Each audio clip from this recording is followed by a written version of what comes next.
Për sa përket muajit maj,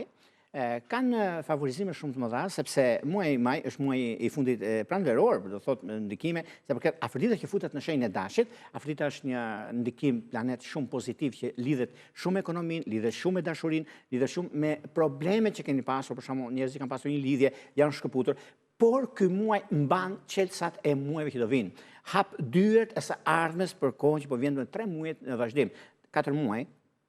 se futet edhe i diçka tjetër në mes,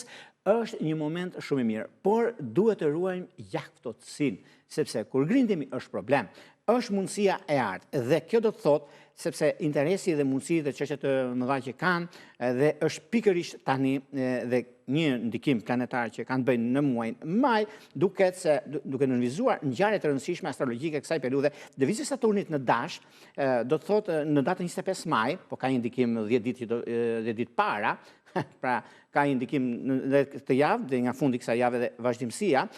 afërsisht pothuajse shkon në Dash, po ka 30 vjet, sepse 2 vjet me 2 vjet e gjysmë që ka ndikim, domethënë, Saturni në çdo shenjë. Dhe kjo do të thotë mundësi dhe natyra e Saturnit është që nuk lejon gabime, është mësuesi i universit dhe i britsjapit në guvernatori, por dhe vazhdimësia duket se janë të mbara.